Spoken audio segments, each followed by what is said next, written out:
En 2012, Philippe Martin introduit la notion de projet de territoire qui s'applique à tout projet de réserve d'eau en quête d'un financement de la part des agences de l'eau.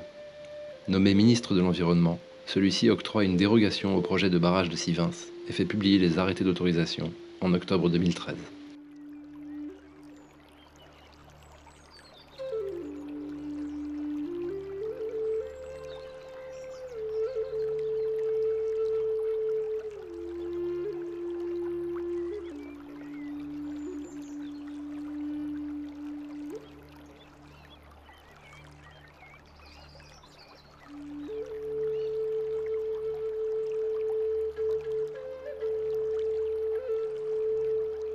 En juillet 2014, la Commission européenne avertit qu'une procédure d'infraction va être engagée contre la France pour non-respect des directives européennes.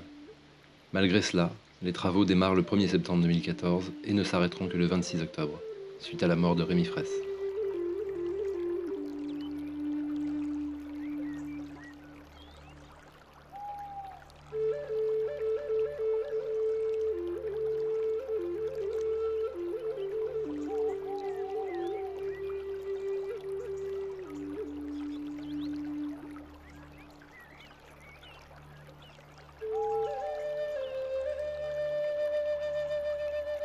Le projet est définitivement abandonné en décembre 2014 et jugé illégal fin juin 2016.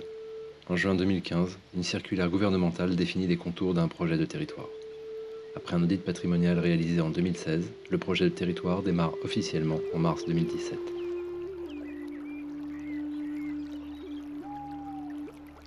Alors moi je suis Sabine Martin, donc je suis membre de France Nature Environnement du Tarn-et-Garonne et c'est à ce titre que je suis au projet de territoire. Je suis Patrice Canal, je suis membre du collectif Testé et c'est à ce titre aussi que je participe au projet de territoire et je suis investi dans la commission biodiversité de ce projet avec Sabine. Je m'appelle Mademoiselle Anissé Marie, j'habite à la Sauzière-Saint-Jean. Si vous voulez, moi je suis aveyronnaise de naissance, mais j'ai beaucoup déménagé puisque on est parti en Tunisie en 63 parce que c'était les premières délocalisations du textile. Donc j'ai été élevée là-bas et puis je suis rentrée en France. Et donc j'ai pas arrêté de déménager. Donc j'ai eu plusieurs vies.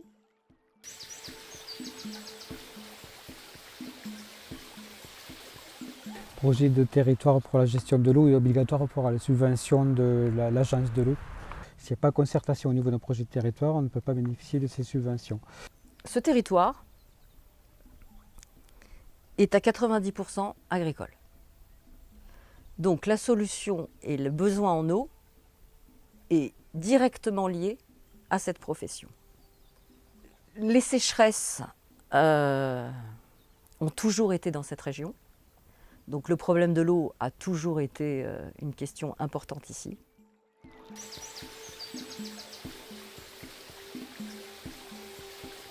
J'ai été tirée au sort dans ce projet de territoire sur liste électorale. Nous étions à peu près une quinzaine de citoyens à avoir été tirés au sort, qui correspondaient à peu près aux 15 villages qui correspondent aux vallées et aux coteaux de Sivins. J'étais un acteur dans le tourisme, je faisais partie du bureau des Gîtes de France d'Albi, donc à la Terre. Et donc, comme on était quand même une grosse structure, et je ne sais pas pourquoi ils sont venus me chercher, donc j'avais pas demandé. Donc j'ai répondu à l'audit initial, et sauf qu'ils ne m'avaient pas dit quand ils ont fait l'audit qu'après, je partais dans le projet territoire. Donc je ne sais pas si je me serais engagée au départ parce que j'ai trouvé ça très très lourd.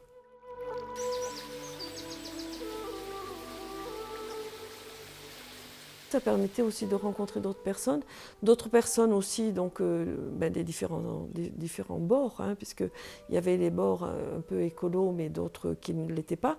Donc c'était assez intéressant parce que ça permettait d'échanger et de voir un peu les points de vue des différentes personnes. Parce que je connais pas mal de gens des deux côtés, donc il y avait des gens anti-barrage et puis des pro-barrage.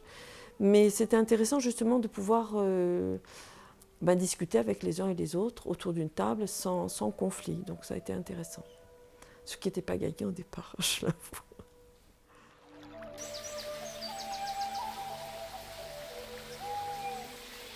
J'ai accepté tout de suite parce que le sujet m'intéressait. Après, c'était divisé dans la réunion entre 4 commissions qui étaient la gouvernance, besoins en eau et solutions eau, sol, biodiversité, paysage, identité du territoire, et valorisation du territoire et développement économique. Donc moi j'ai choisi la commission qui comporte en gros la biodiversité, le sol et l'eau, le paysage, parce que je m'y retrouvais en tant que personne qui a passé toutes ses vacances scolaires dans cette région et ici même. Le projet de territoire, pour nous, on est vraiment parti là-bas en disant on va concerter, on va pouvoir échanger, on va pouvoir valoriser toutes les solutions fondées sur la nature, ce qu'est la nature, le rôle de la biodiversité, l'importance de ralentir les flux d'eau. On croyait que la science, la connaissance allait pouvoir se partager. Oui, nous y sommes allés en étant force de proposition. Je crois que c'est ce qui nous motivait. Parce que bon, on s'est opposé au premier projet, mais ce qu'on demandait c'était une concertation et pouvoir travailler ensemble s'il y a des problèmes dans la vallée, des problèmes de ressources en eau, voir comment on peut les solutionner ensemble. Et donc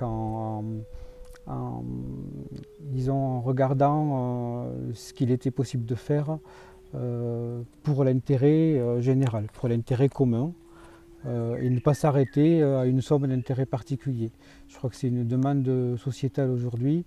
On n'est pas là pour s'opposer, mais là pour défendre aussi l'intérêt commun. Et l'intérêt commun aujourd'hui, c'est la biodiversité, c'est l'eau et c'est les terres arables.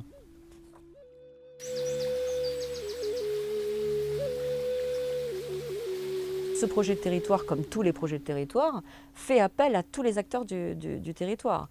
Les élus, les agriculteurs, les associations, le tourisme, tout ce qui fait vivre depuis longtemps ce territoire et qui doivent se motiver pour encore plus valoriser et changer les choses qui peuvent ne pas fonctionner ou qui ont pu fonctionner à une certaine époque et qui ne fonctionnent plus aujourd'hui pour être encore plus attractifs. Dans ce projet de territoire, nous avons pu élaborer une charte avec des points essentiels qui représentent ces 4 commissions.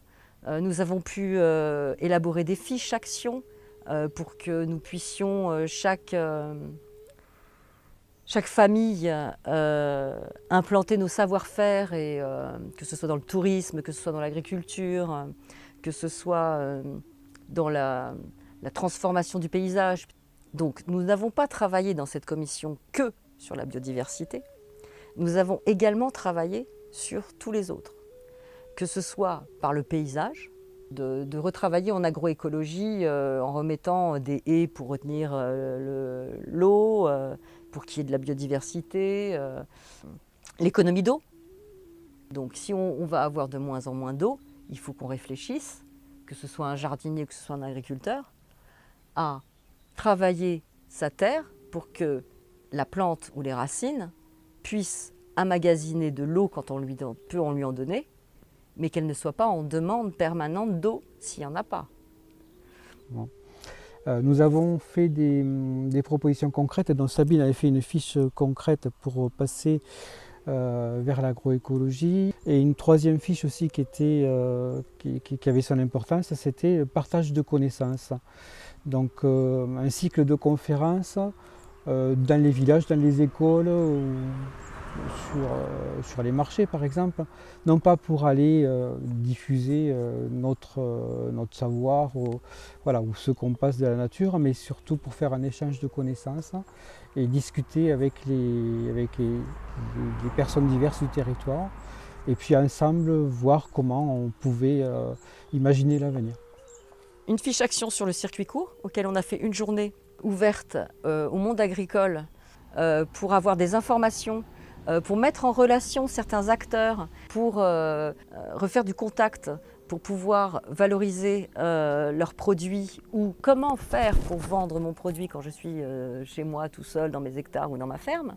Nous avions l'intention de faire une fiche action aussi qui était une journée ouverte au grand public Le sujet était le sol et que chaque année, nous devrions faire une journée du projet de territoire pour pouvoir alerter les personnes qui habitent sur ces territoires de comment améliorer son sol, quoi faire quand j'ai tel sol ou que cette plante-là, elle ne marche pas, ça ne fonctionne pas à cet endroit-là, je ne comprends pas pourquoi, en ayant des professionnels qui répondent, en ayant des projections de documentaires, en ayant des débats.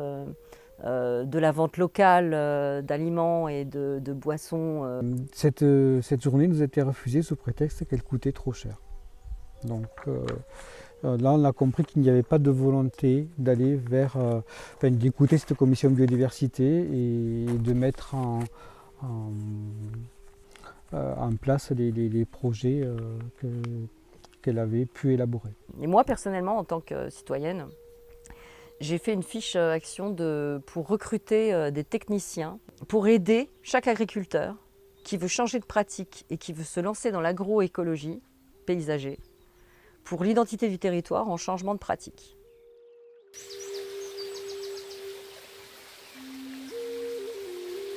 Oui, dans le scénario, je pense qu'il y a la proposition d'intégrer la comptabilité en triple capital pour une ferme, c'est-à-dire ne pas prendre seulement la dimension économique, mais aussi de prendre la dimension environnementale et la dimension sociale. Ce qui est porté dans la comptabilité en triple capital au niveau du social, c'est la proposition de la Confédération paysanne de payer aussi en fonction des unités de production. En fait, qu'il y ait plus de personnes à produire. Oui. Par rapport au projet de territoire, il y a du positif parce qu'on a pu rencontrer les agriculteurs qui faisaient attention à leur sol. Et ils sont quand même pas si peu nombreux que ça. Donc, et ça nous a fait plaisir. On a rencontré des gens passionnés qui nous ont appris beaucoup de choses. Et les jeunes qui s'installent vont souvent vers cette agriculture-là. Donc je pense qu'on peut garder espoir. C'est sûr, il faudrait que ça aille se développe plus rapidement. Mais bon, je pense que ça va dans le bon sens quand même. Et pour compléter, il y a aussi des agriculteurs conventionnels qui aimeraient savoir comment on fait autrement. Oui. Mais ils ne sont pas accompagnés.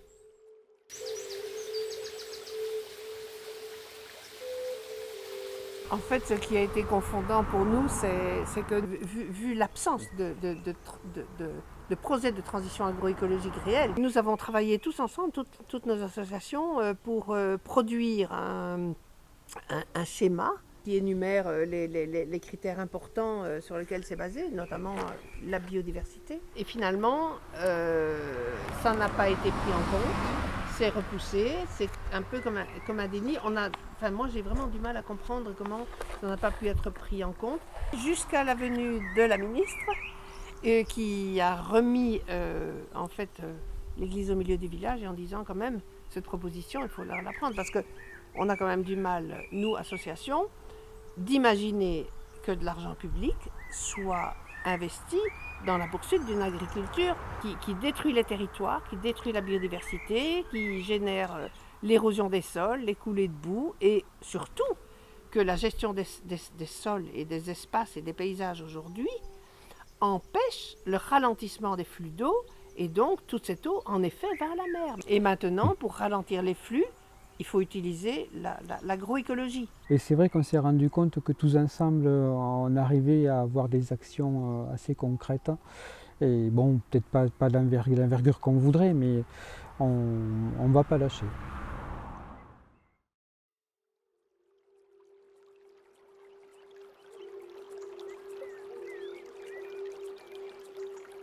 « 85% des zones humides ont disparu en 3 siècles. Aussi, il est important de préserver celles qui restent et de restaurer celles qui ont été dégradées. Rétablir l'alimentation en eau d'une zone humide est la clé d'une bonne restauration. Ensuite, la vie qui en dépend s'installe.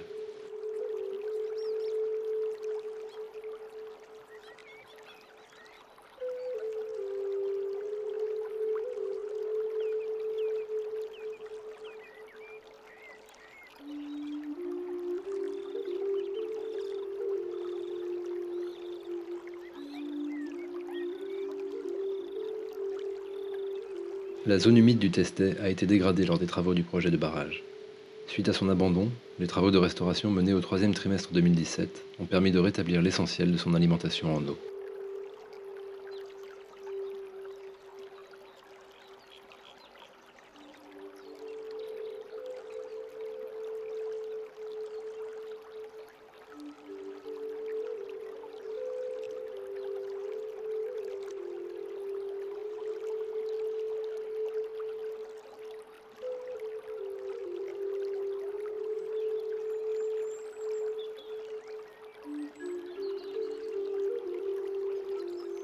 Il est regrettable que la restauration de la zone humide n'ait pas fait l'objet d'un suivi du rétablissement de ses fonctionnalités. Les zones humides reconnues à l'international sont essentielles dans la gestion de l'eau.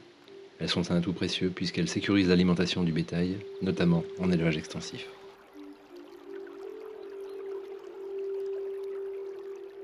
Donc, je m'appelle Michèle Yound, j'ai travaillé pendant de nombreuses années en tant que gestionnaire sur les milieux humides et à l'heure actuelle je suis représentante de France Nature Environnement au comité de bassin Adour-Garonne, voilà, où je représente les APNE.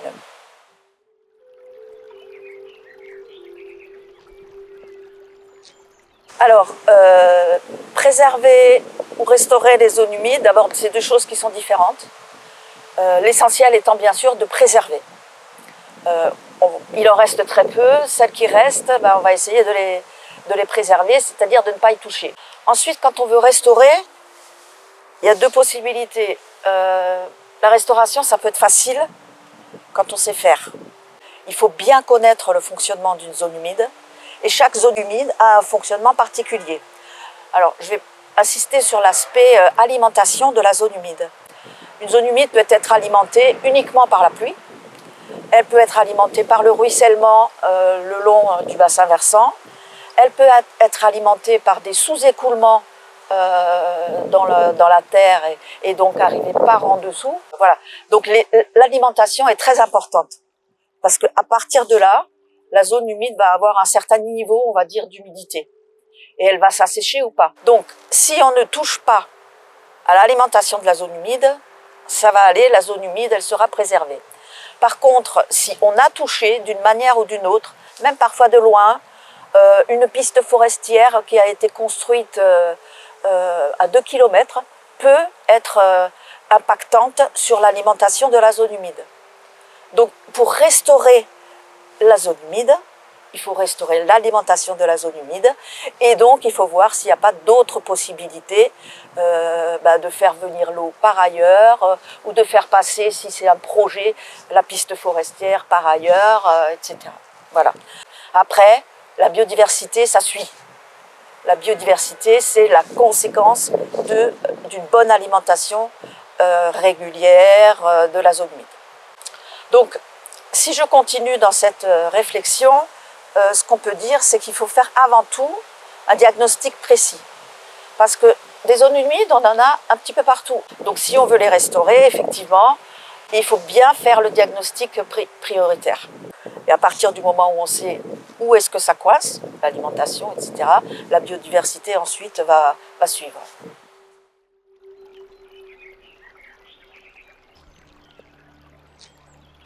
Alors la zone humide du Testet, je l'ai vu avant, je l'ai vu pendant les travaux, je l'ai vu après la restauration. Voilà, donc en fait, l'eau qui alimente la zone humide du Testet, elle est toujours là. Donc tant que l'eau est là, finalement la zone humide, elle existe, quoi. Il est vraiment très dommage, et je dirais même dommageable, qu'il n'y ait pas eu un suivi fonctionnel et écologique de cette zone depuis le début. C'est-à-dire un état initial vraiment très très bien réalisé, parce qu'on l'attend toujours, et puis un suivi année après année au fur et à mesure de la restauration qui a été faite. Parce que ça aurait pu servir d'exemple, ça aurait pu servir d'expérimentation. Et ça, on est vraiment passé à côté de quelque chose... voilà, enfin c'est inadmissible de la part du maître d'ouvrage, on va dire.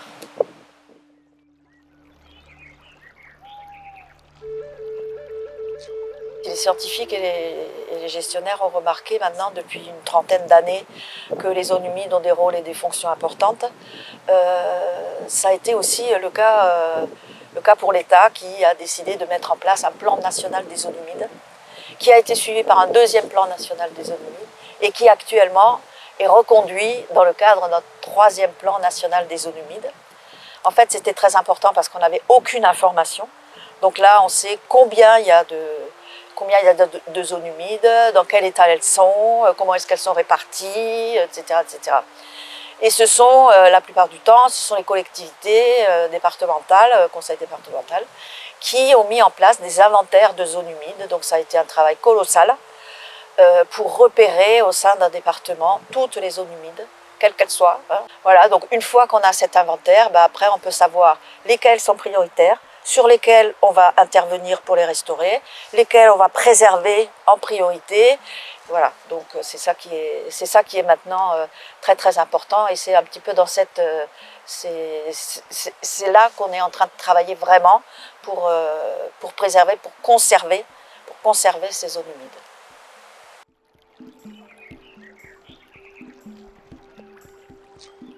Oui, de toute façon, il faut.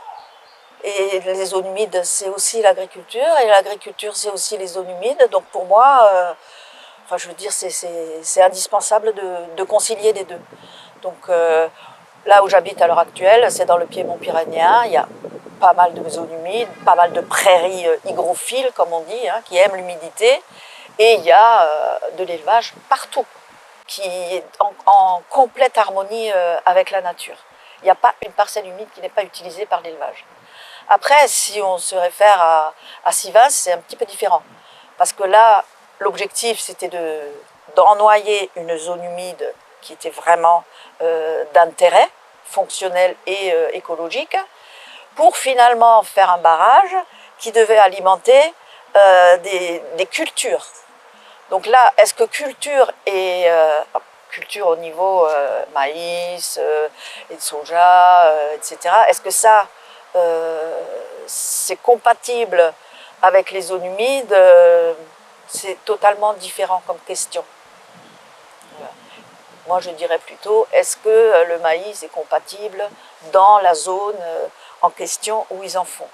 Ce qui ne veut pas dire que toutes les cultures sont incompatibles. Hein. Après, il y a des pratiques culturelles qui font qu'on va utiliser beaucoup moins d'eau, hein, le goutte à goutte, le paillage, etc. Mais oui, c'est des pratiques culturelles qui sont plus économes en eau. Après, il faut bien voir hein, que jusqu'à présent, il y a eu une poussée vers une agriculture assez intensive. Un jour ou l'autre, je pense qu'on en reviendra, mais tout le monde y reviendra petit à petit, pas au même rythme. Disons qu'il faut rester raisonnable. Il ne faut pas être dans l'excès. Hein, il ne faut pas dire, à l'heure actuelle, on ne peut plus se permettre de dire, voilà, moi, il me faut tant d'eau pour mon maïs, etc. Voilà. On a tous besoin d'eau et on va en avoir besoin de plus en plus. Donc si on veut rester copain, il va falloir qu'on s'écoute les uns les autres et qu'on fasse chacun un petit pas vers un compromis.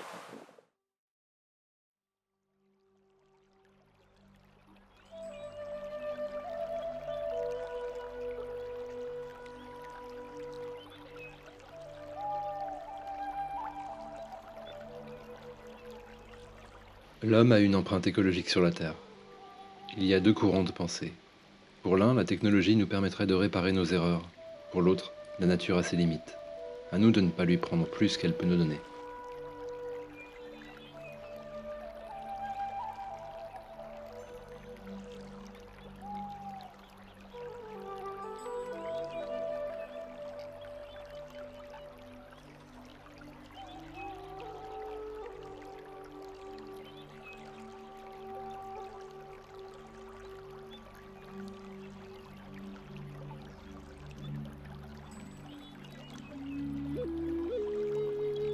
Quelques agriculteurs pensent qu'il y a besoin d'un barrage.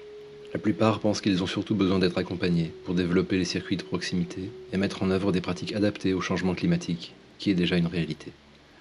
Ne miser que sur le stockage de l'eau dans des retenues est une mauvaise solution.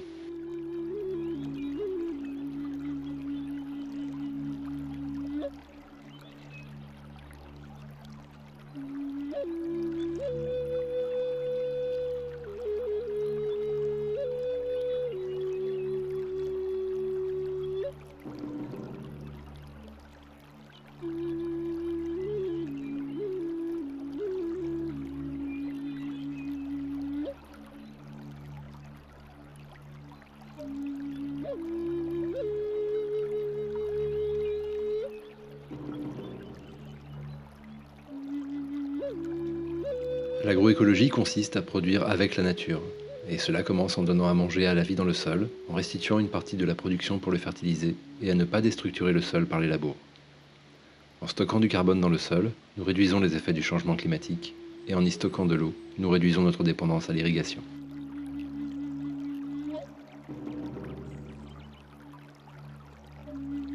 Je travaillais dans l'agriculture, j'ai travaillé pendant presque 30 ans en tant que technicien agricole. J'étais de ceux qui conseillaient de rentrer dans ce qu'on appelle aujourd'hui l'agriculture conventionnelle, d'utiliser ces pratiques avant-gardistes et ainsi de suite.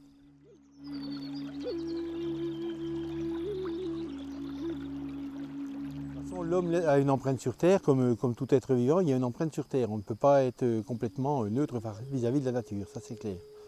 Donc à ce niveau, il y a deux courants de pensée pour essayer de résoudre ce problème de cette empreinte sur Terre. Il y a le premier courant de pensée de dire si on fait quelques dégâts, peu importe, la technique et le savoir nous permettront de pallier à ce qu'on pourrait créer de mal. Et puis il y a un autre courant de pensée, c'est celui qui consiste à dire ben non, finalement la nature, on sait qu'elle se reconstitue, elle n'a pas besoin de nous, elle se reconstitue, mais elle a sa vitesse pour se reconstituer. Donc à nous de ne pas lui prendre plus qu'elle ne peut reconstituer.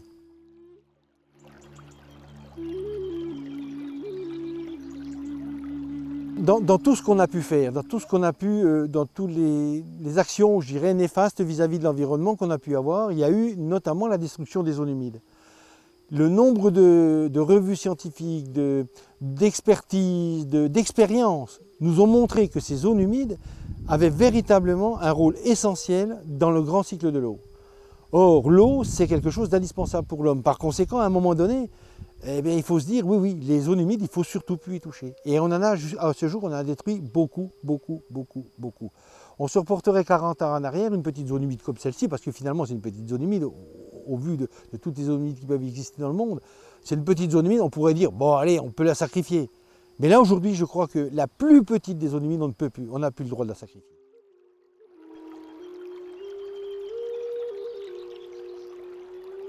Alors les agriculteurs, quand on dit souvent les agriculteurs veulent un barrage à Sivins, ils veulent de l'eau et ainsi de suite. C'est pas vrai du tout. Il y a certains agriculteurs qui veulent un barrage à Sivins, qui y tiennent absolument et qui font tout pour l'avoir.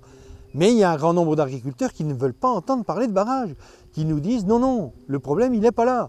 Nous, c'est pas ça qu'on veut, on veut autre chose que ce barrage. Et on en revient à ces circuits courts. Notamment, eux nous parlent de ça aussi, beaucoup.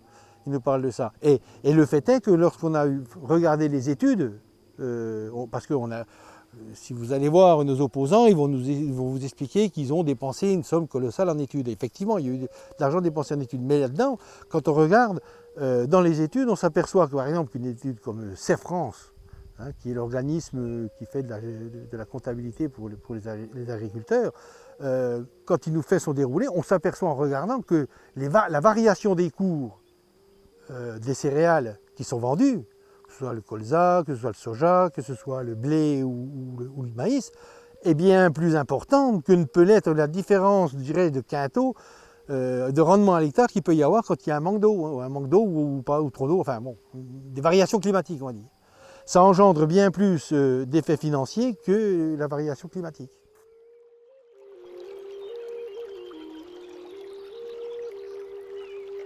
L'agroécologie, c'est garder les sols vivants en quelque sorte et essayer de protéger les terres arables.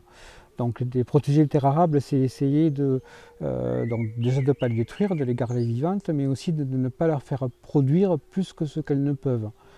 Chaque fois qu'on va demander avec les intrants à une terre arable de produire plus qu'elle ne peut, on va bouger un équilibre Donc tout ça, c'est un lien avec la biodiversité. C'est la biodiversité qui va maintenir les sols vivants.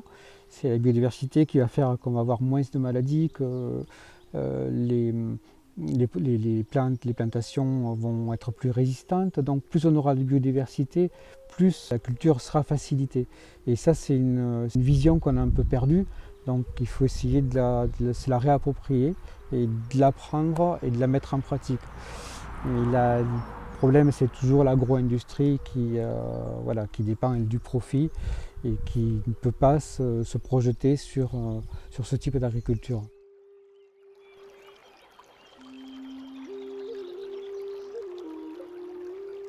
Nous sommes aujourd'hui, dans la suite de la transition agroécologique, dans une compréhension des cycles biochimiques, et on se rend compte que aujourd'hui, ce qui va nous sortir du gué, c'est d'entrer dans la philosophie de la régénération des sols autour du cycle du carbone. Comme nous devons manger pour pouvoir survivre, et bien pareil, dans les sols, il faut nourrir la faune du sol. Et la faune du sol, on la nourrit par le cycle du carbone. Et donc, ce cycle du carbone qui fonctionne à l'énergie solaire, c'est quelque chose de révolutionnaire. Et je crois qu'on est véritablement aujourd'hui dans quelque chose de concret qu'on peut facilement partager avec tout le monde, parce que ça parle à tout le monde. Mais le stockage de carbone, c'est une conséquence de pratiques agricoles favorables à la vie et à la poursuite de l'humanité, quoi. Oui. En fait, ce n'est pas vrai. Ça permet de lutter contre le changement climatique.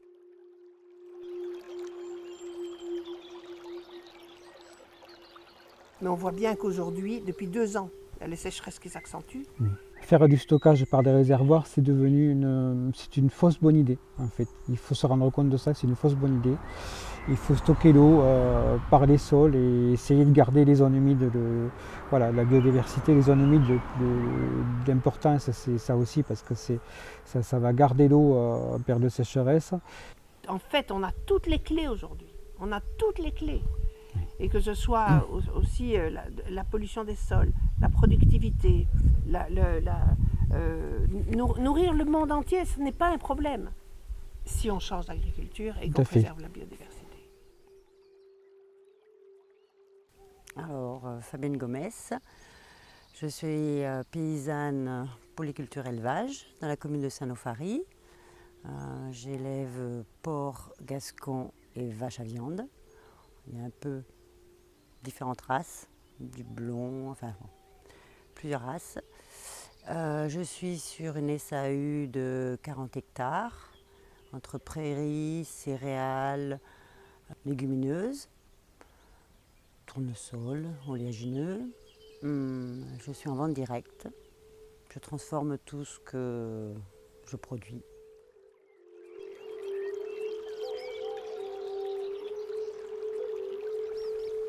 En agriculture biologique, moi je fonctionne, à part le fumier de mes animaux, j'ai aucun intrant. Donc j'essaye de ne pas épuiser la vie du sol. Et donc j'essaye de mettre des rotations en place. Par exemple, on commence par 3 ans de luzerne, on peut faire un blé après. Après le blé, on peut faire une orge. Après, on peut aller sur du tournesol et par exemple finir par un pois chiche ou une lentille et on recommence le cycle.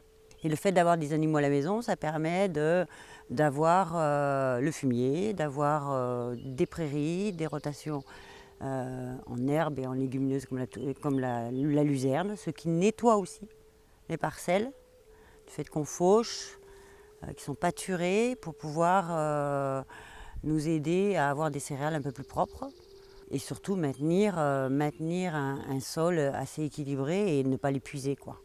Essayer de le garder comme on l'a trouvé ou l'améliorer si possible.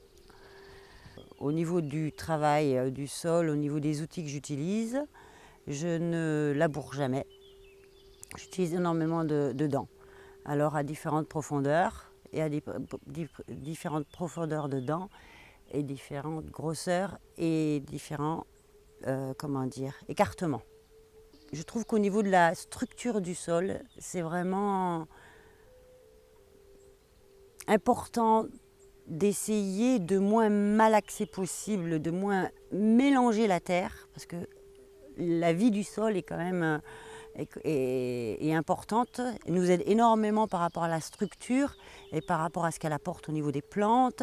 Et sans elle, je suis pas capable, enfin, on n'est pas capable à mon avis de garder un sol vivant et en forme, quoi. Et donc pouvoir un peu se nourrir de ce sol-là. Donc du coup, les outils à dents, ça travaille sans retourner, sans mélanger tout ça. Ça respecte un minimum la vie du sol, malgré qu'on les secoue quand même, mais bon. Et puis ça permet aussi d'enlever les herbes qu'on n'a pas envie trop de garder dans le champ et de maintenir une structure qui encaisse plus facilement les aléas météo. Je trouve qu'au niveau des moments où il pleut énormément ou des moments où il fait sec très longtemps, du coup mes actions au niveau du sol avec les dents, ça aide donc à retenir l'eau quand j'ai besoin de la retenir dans le sol, à au contraire aérer le sol ou en faire des mottes et des vagues, enfin d'avoir une structure plus aérienne qui fait que quand il pleut, ça ressuie plus facilement, ça tasse pas. Donc je trouve que pour moi, même avant mes semis, même avant la rotative, c'est pas systématique, c'est quelque chose que si je peux réussir à garder ma structure de sol et à la faire avec différents outils à dents, ça me va bien, ça me va vraiment bien. Vu la météo comme elle est maintenant, où on peut se retrouver à énormément de pluie, ce qui fait que ça tasse les sols. Si vous avez une terre trop fine au semis par exemple, vous êtes obligé de décrouter, la plante elle a du mal à naître parce qu'elle est complètement enfermée dans une dalle de terre, quoi. Enfin, et au niveau de la sécheresse, quand vous retravaillez les sols, même très très peu, vous fermez les crevasses, vous évitez que l'humidité s'évapore, que l'humidité sorte du sol et donc même très tôt après la moisson, il faut tout de suite réagir en superficie pour essayer de conserver cette humidité et je trouve que ça fonctionne relativement. Enfin, il y a un bon répondant, la terre répond bien, moi je trouve.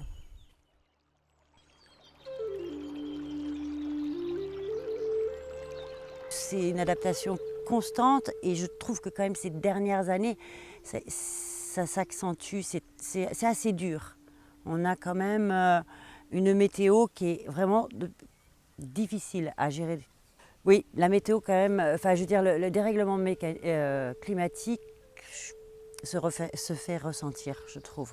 On a du temps qui dure. Du temps qui dure et le temps qui dure en agriculture, c'est compliqué. C'est bien quand il fait sec, c'est bien quand il pleut, mais c'est bien quand l'alternance est là, c'est régulière. Quand ça commence à s'allonger au niveau du temps de pluie et de temps de sécheresse, ça devient super compliqué.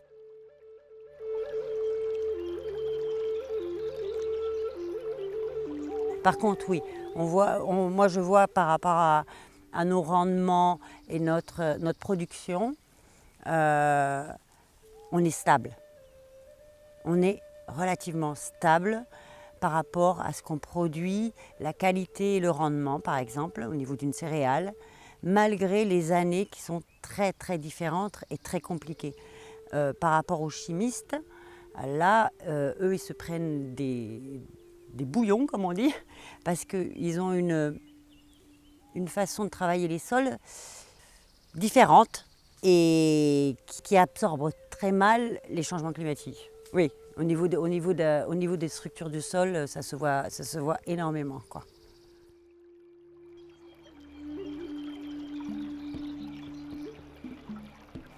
Alors non, moi j'irrigue pas. J'ai une petite retenue avec des terres que je loue.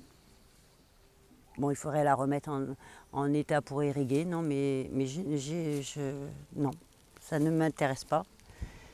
À vrai dire, si, je pourrais dire, par exemple, on pourrait irriguer au moment des semis, par exemple, ou une fois, par exemple, pour une culture, pour sauver la culture, parce que ça a quand même un coût de perdre une culture, en disant, voilà, hop, un petit coup d'eau au bon moment peut permettre de sauver la culture. J'ai rien contre ça et ça peut être intéressant. Moi, personnellement, irriguer à 30 degrés pendant un mois, je crois que je ne suis pas pour, quoi. Enfin, c'est pas une solution. Je dirais que ce n'est pas une solution, quoi. Et on récupère des sols qui sont lessivés. Donc, on est dans un engrenage qui est quand même très compliqué à gérer avec un dérèglement climatique. Je pense qu'en fin de compte, il vaut mieux, je crois, essayer de s'adapter, adapter les plantes, essayer de travailler le sol correctement, d'essayer de retenir l'humidité, d'avoir une vie microbienne et une vie dans le sol, importante pour pouvoir aider à ce manque d'eau, quoi.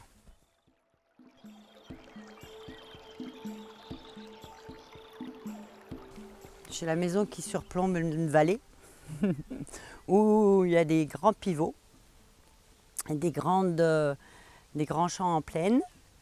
Et c'est vrai que il y a quelque chose que je ne comprends pas. Je ne comprends pas qu'on puisse enterrer du plastique dans les sols, dans toute la parcelle, du drain, c'est du drain. Et après, avoir enterré du drain sur tout le champ, parce que donc drain signifie trop d'eau, donc évacuation de l'eau des sols, et après mettre des pivots et arroser tout l'été en plein cagnard. Et ce qu'on observe, c'est qu'en fin de compte, ils arrosent, toute l'argile qui est très fin, tout ça, ça se lessive, ça passe dans les drains avec l'eau et ça part dans le fossé. Et depuis plusieurs années que ça se fait, vous avez à l'automne, bien souvent des terrains nus, ils n'ont pas encore pris l'habitude de faire des engrais verts, ce qui pourrait peut-être être intéressant. C'est lessivé, la terre elle a une couleur blafarde, cadavérique un peu, c'est surprenant. Et depuis plusieurs années que je suis là, tu vois la couleur de la terre, et elle devient de plus en plus, comme si vous aviez la nausée, quoi, de la même façon.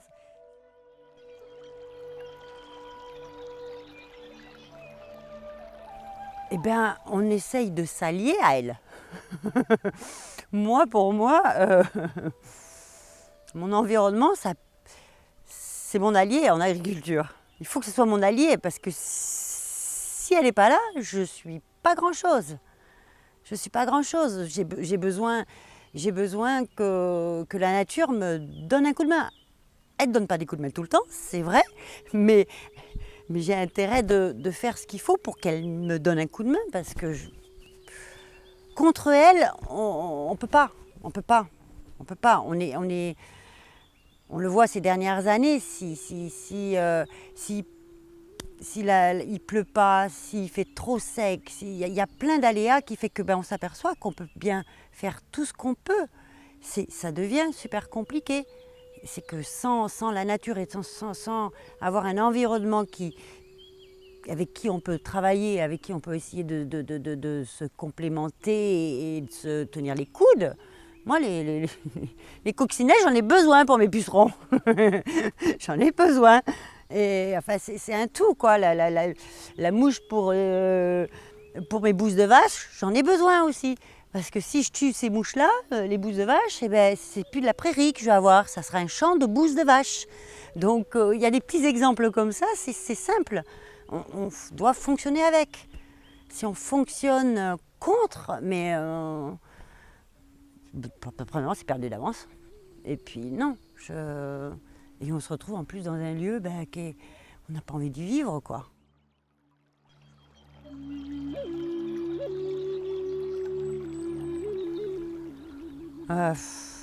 J'aimerais que les gens se réveillent.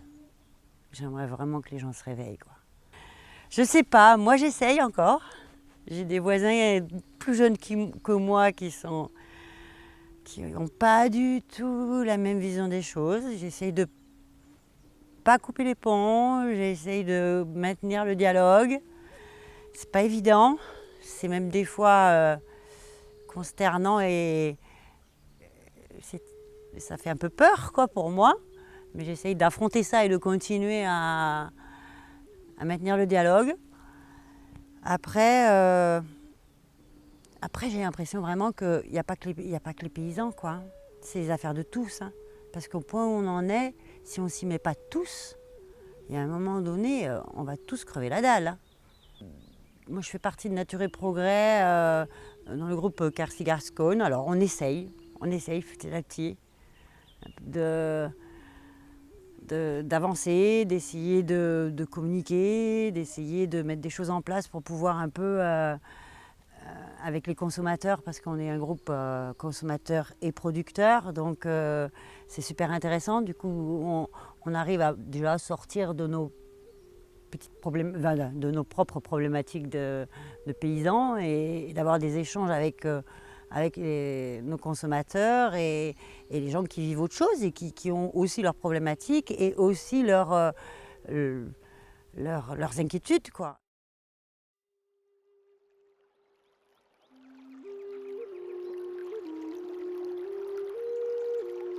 Sur le bassin du Tescou, il y a quelques 320 retenues qui stockent environ 6 millions de mètres cubes.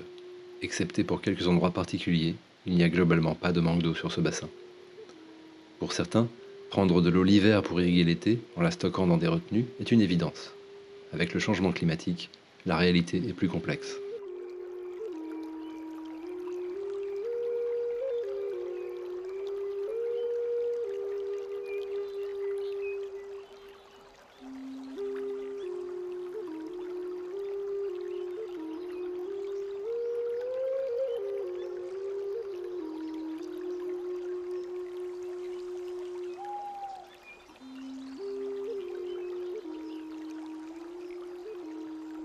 Alors que la pluviométrie reste stable, la température augmente, même l'hiver.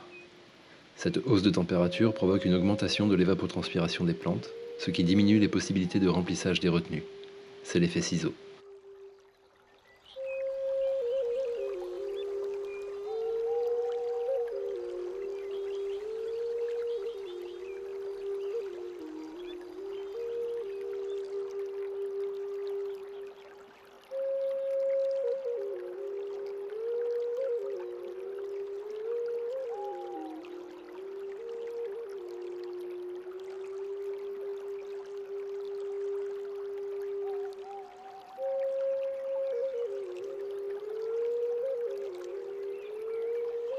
Pour retarder les conséquences de l'effet ciseau, nous avons proposé le scénario agroécologie et ressources en eau.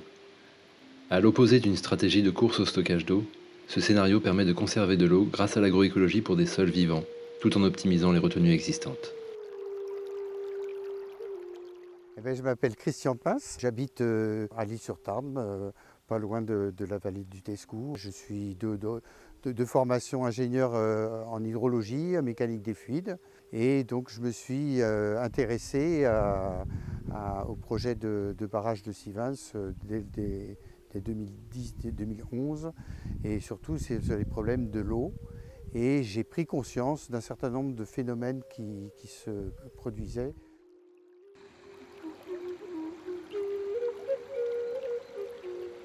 On se préoccupe souvent des problèmes quand on les a, quand ça nous touche, mais on ne voit pas les problèmes qui sont sous-jacents. Comme par exemple en hiver, comment se remplissent les retenues. L'idée qui est courante, que tout le monde a, c'est que faire une retenue, c'est pas problème parce que on prend de l'eau l'hiver. Hein. Il y en a plein l'hiver.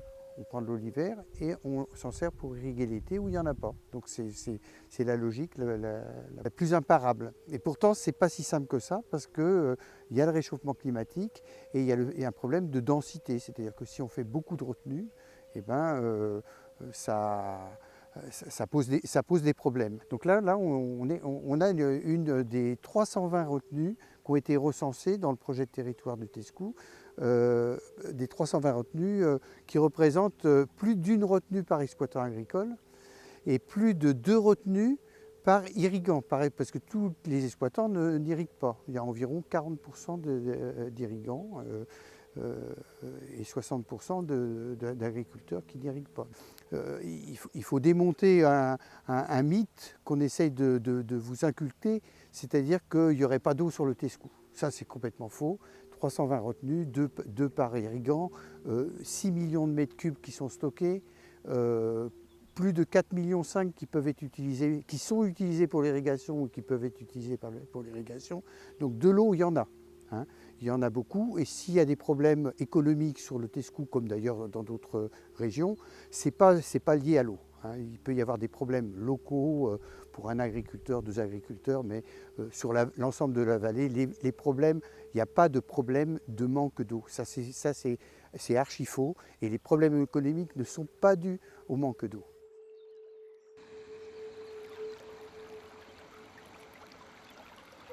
J'ai étudié toutes les données de Salvagnac et de Montauban, les données météorologiques.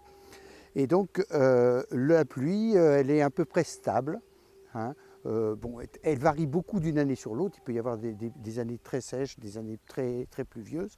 Mais si on fait une statistique sur plus de 50 ans, on s'aperçoit que la tendance n'est pas à la hausse ni à la baisse. Par contre, si on fait les mêmes statistiques sur la température, là on voit très nettement une hausse de température. Et la hausse de température, c'est pas que l'été. Il y a l'été, sur le Tescou, c'est environ 1,9 degré. Mais hors été, l'hiver, c'est quand même 1,5 degré. Donc c'est quand même important. Et comme, je ne sais pas si vous le savez, mais plus la température monte, plus les plantes évapotranspirent. Donc il y a plus d'évapotranspiration. Et comme il ne pleut pas plus, statistiquement, et qu'il y a plus d'évapotranspiration, eh ben, il y a moins d'eau qui s'écoule, qui va à la rivière et qui s'écoule dans la rivière. Statistiquement, il s'écoulait, il y a 50 ans, environ 50 millions de mètres cubes par an à Saint-Lô-Fary. Maintenant, on est à 25 millions de mètres cubes. Il y a la moitié qui a disparu. Alors ça a disparu comment? Ça a disparu justement par cette fameuse évapotranspiration qui est liée au réchauffement climatique. Hein. Et quand je dis 50%, c'est la plus grande partie qui a diminué, c'est l'hiver. Et donc va se poser le problème du remplissage des retenues. Et il y a déjà une étude qui a été faite dans le cadre du projet de territoire qui montre qu'à peu près 1/3 des retenues ne se remplissent pas naturellement, c'est-à-dire par leur bassin versant, par le ruissellement qui les remplit. Il y a déjà 1/3. Et ça va s'aggraver dans le temps, parce qu'il va y avoir de moins en moins, c'est les plantes, alors il n'y a pas que les plantes de l'agriculture, hein, il y a la forêt, il y a les plantes naturelles et tout ça, qui prennent de plus d'eau et qui en évaporent plus. Évidemment, elle n'est pas perdue, hein, l'eau elle va retomber ailleurs et tout ça, mais sur le Tescou, le bilan, il est qu'il tombe la même quantité d'eau, je schématise, il s'en évapore plus et il s'en écoule moins. Et ça c'est vraiment très très net sur le Tescou. Et donc il va se poser un problème, c'est ce qu'on appelle l'effet ciseau.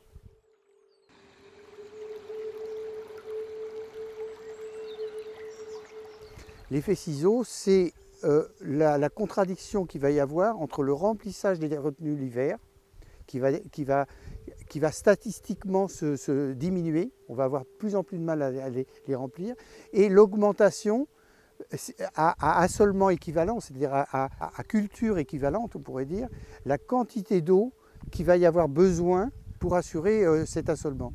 Et donc il va y avoir un moment où on ne va pas pouvoir remplir pour assurer les besoins. Et donc cet effet ciseau-là, il est fondamental pour comprendre les problèmes et la stratégie qu'il y a à mener dans un projet de territoire.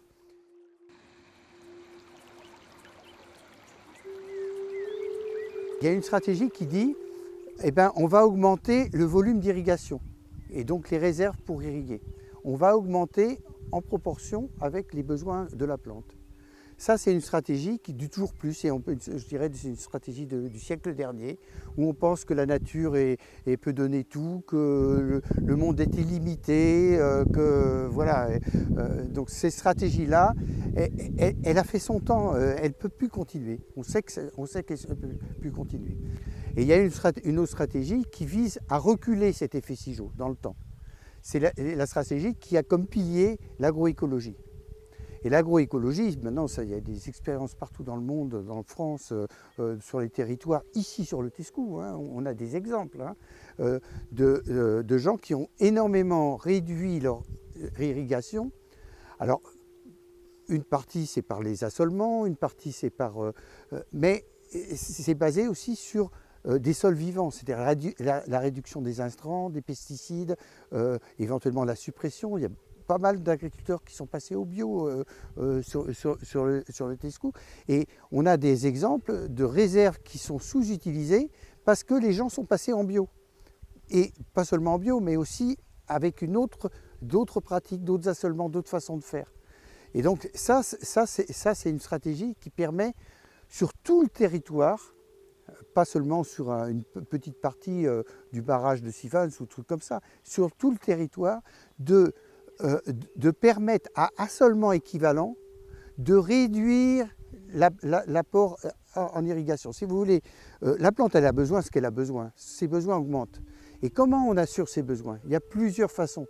Il y a la façon de dire, eh ben, elle a des besoins, je mets de l'eau, je mets de l'eau, je mets de l'eau. Il y a une autre façon de dire, la terre, elle peut stocker de l'eau. Elle a une capacité de stockage. Et suivant les pratiques qu'on a, on épuise ces capacités ou on les augmente. Et ça c'est toute la stratégie qui doit être promue et que l'on défend dans notre scénario.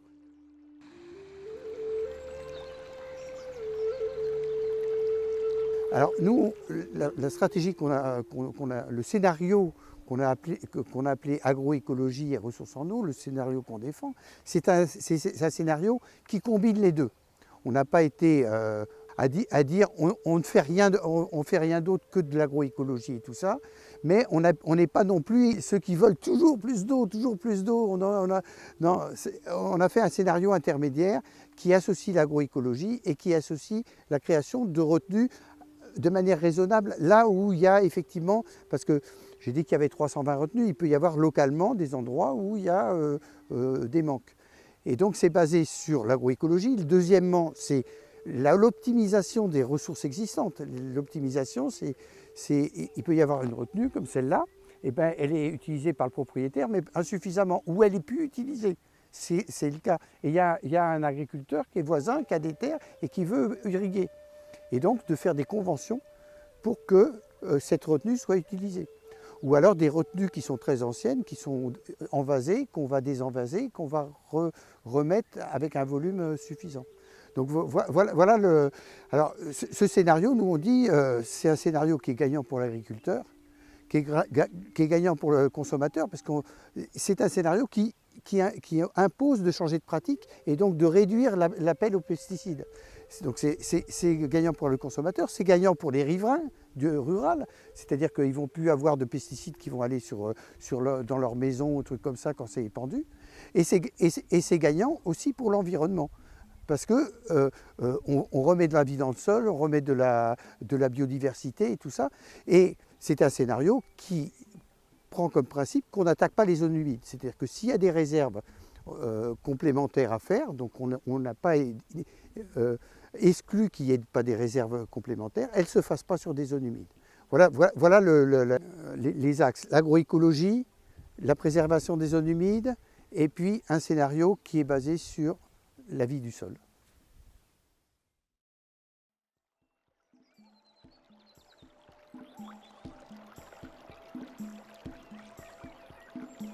Des circuits de proximité existent déjà sur le territoire du Tescou, notamment en bio. On y trouve des productions animales diversifiées, du maraîchage, des céréales, du pain, du miel ou encore de la bière. Ces circuits rassemblent les achats groupés, les AMAP, la vente sur les marchés, en magasins de producteurs, à la ferme ou lors d'événements.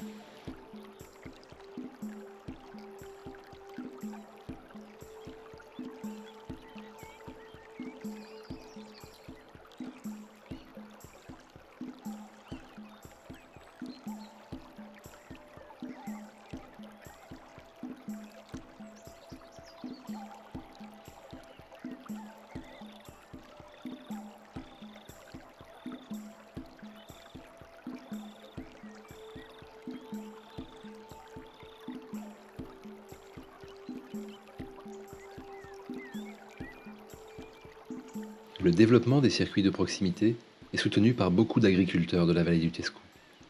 La structuration de filières alimentaires territoriales permettrait également d'approvisionner en production locale les restaurations collectives.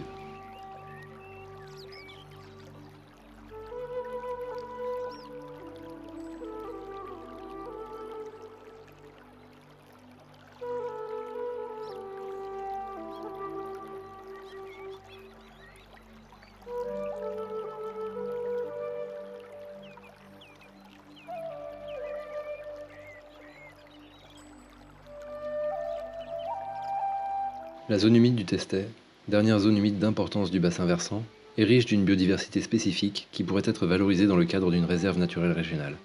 Cela permettrait d'associer le respect de la zone humide à l'agriculture, au tourisme et aux animations scolaires ou tout public. Je suis Françoise Blandel, je représente l'UPNET au projet de territoire pour le bassin versant du Tescou et j'y participe depuis le début.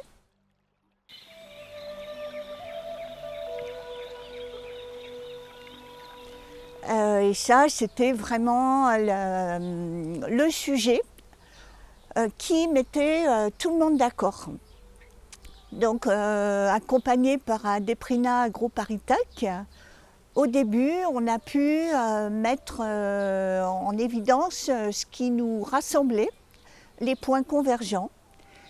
Et c'est comme ça qu'on s'est mis en place, suite à ces premières interviews, la commission thématique développement du territoire et valorisation économique, puisque l'agriculture est l'activité principale de la vallée.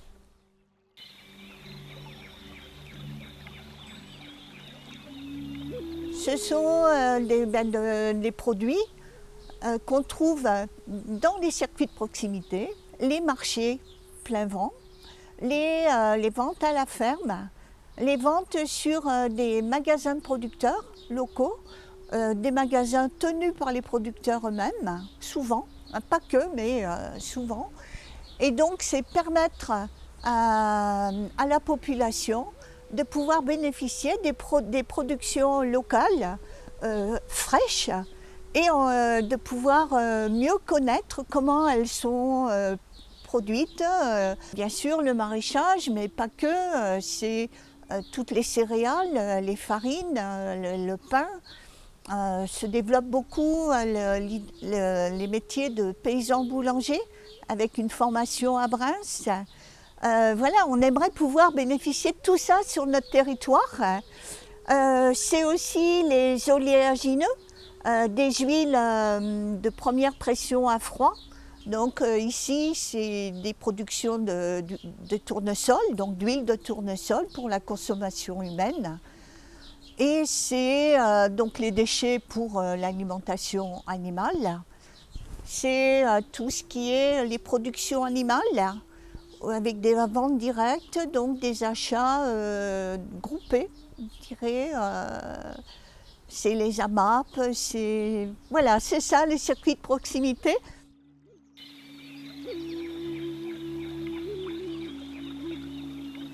Tout à fait. Tout à fait, certains le font. Donc il y a déjà pas mal de producteurs qui travaillent comme ça, qui alimentent des AMAP, qui ont des productions animales, végétales, qui font du maraîchage de plein champ. C'est les oignons, l'ail, les courges, voilà, toutes les productions d'été. Ces productions, elles existent déjà, voilà, elles sont déjà développées sur la vallée du Tescou. Il y a les marchés, le marché de Salvagnac le mercredi soir, Il y a des producteurs pour des AMAP qui vont jusqu'à Toulouse, mais on pourrait imaginer qu'elles soient beaucoup plus développées. Donc Jean Olivier, je suis le directeur de France Nature Environnement Midi-Pyrénées.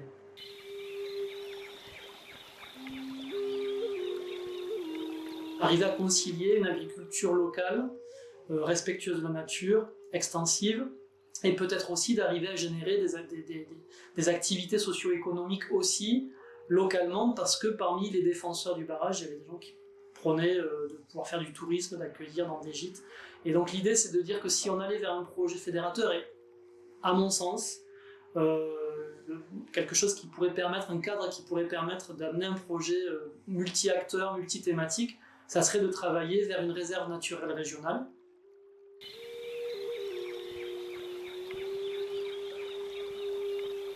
Alors une réserve naturelle régionale, et telle que c'est aujourd'hui, il y en a déjà de nombreuses dans le pays et puis dans la région. C'est donc une réserve naturelle, donc c'est un territoire qui est réglementé pour la préservation de la nature principalement.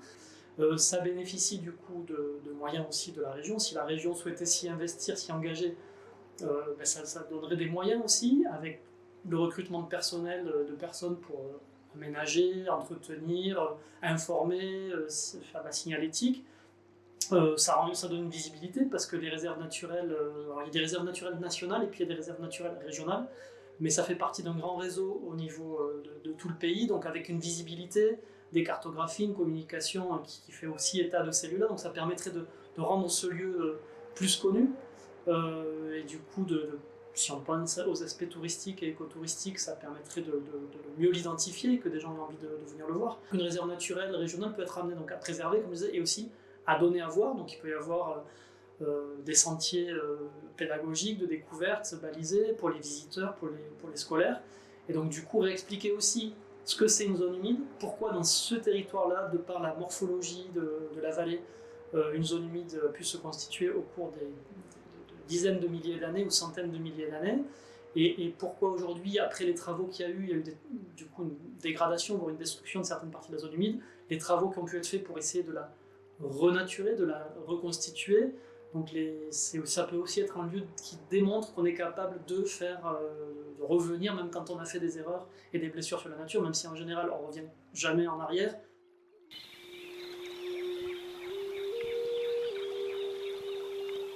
Alors du coup, clairement, ça implique que l'ensemble des acteurs du territoire aient envie d'aller dans ce sens-là. Donc ça veut dire du travail de concertation, d'échange entre les associations naturalistes de défense de l'environnement qui pourraient porter ce projet, que nous on invite ou qu'on incite à le faire si elles le pensent pertinent, les élus locaux, les différents acteurs socio-économiques, les services du département, de la région, les services de l'État, le réseau des réserves naturelles de France qui peut aussi appuyer la démarche. Donc ça veut déjà dire des prises de contact, de l'échange, de la discussion, de la réflexion, pour réfléchir aussi si c'est une réserve justement qui devrait être tournée plus vers de la protection, de la préservation et des lieux voire limite très réglementés où on ne pourrait aller que rarement, voire certains auxquels on ne toucherait pas du tout, et ou d'autres secteurs dans lesquels on se dirait là ça pourrait être réservé à l'agriculture, comme ça l'est déjà aujourd'hui d'ailleurs. Là pourquoi pas, ça pourrait être, comme je disais, avec des sentiers, voire des activités pédagogiques, de sensibilisation. Une réserve naturelle, c'est vraiment faciliter en fait l'accès à la nature, faciliter l'accès à la connaissance, parce qu'il peut y avoir donc soit des sentiers balisés, soit des sorties accompagnées par les personnels de la réserve ou par des associations qui peuvent organiser des activités. Dans notre région en particulier, la biodiversité, la nature, c'est probablement une des plus grandes richesses que nous ayons, à la fois pour accompagner une agriculture locale, pour pouvoir se nourrir localement en tenant compte de tout, parce que avoir des zones humides, avoir de la forêt par exemple, c'est entretenir et permettre le maintien de communautés d'insectes notamment, et qui vont pour certains être aussi des pollinisateurs de plantes agricoles, et donc du coup contribuer au rendement agricole et à l'alimentation. Donc il y a tous ces aspects-là, donc c'est une richesse de ce point de vue-là, et c'est aussi une richesse parce que d'un point de vue loisir, détente, aller se promener dans la nature, découvrir des histoires. On s'intéresse beaucoup à l'histoire des lions, à l'histoire des baleines, à l'histoire d'autres espèces ailleurs sur la planète, et en fait on a chez nous des espèces même toutes petites, qui ont des histoires de vie fascinantes, Et une réserve naturelle, c'est aussi l'occasion de découvrir, et c'est infini en fait, tout ce qu'on peut découvrir.